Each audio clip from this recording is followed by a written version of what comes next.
Fie, the pale criminal. Ye do not mean to slay ye judges and sacrificers until the animal hath bowed its head? Lo, the pale criminal hath bowed his head, out of his eye speaketh the great contempt. Mine ego is something which is to be surpassed. Mine ego is to me the great contempt of man. So speaketh it out of that eye. When he judged himself, that was his supreme moment. Let not the exalted one relapse again into his low estate. There is no salvation for him who thus suffereth from himself, unless it be speedy death. Your slaying, ye judges, shall be pity, and not revenge, and in that ye slay, see to it that ye yourselves justify life. It is not enough that ye should reconcile with him whom ye slay. Let your sorrow be love to the Superman. Thus will ye justify your own survival. Enemy shall ye say, but not villain. Invalid shall ye say, but not wretch. Fool shall ye say, but not sinner. And thou, red judge, if thou would say audibly all thou hast done in thought, then would every one cry, away with the nastiness and the virulent reptile.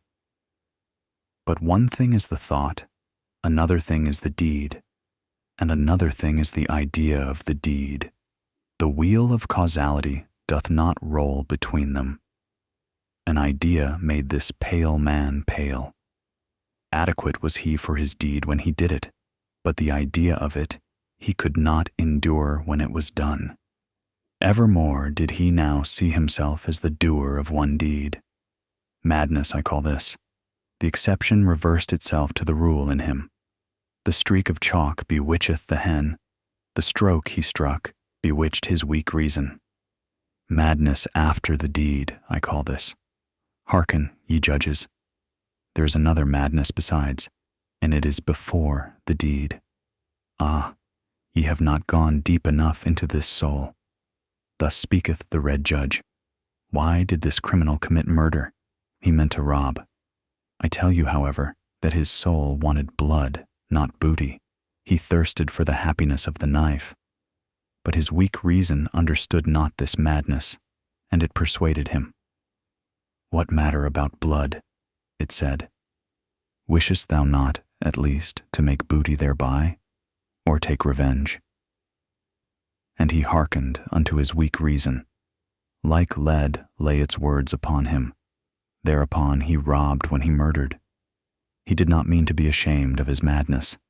And now once more lieth the lead of his guilt upon him, and once more is his weak reason so benumbed, so paralyzed, and so dull. Could he only shake his head, then would his burden roll off. But who shaketh that head? What is this man?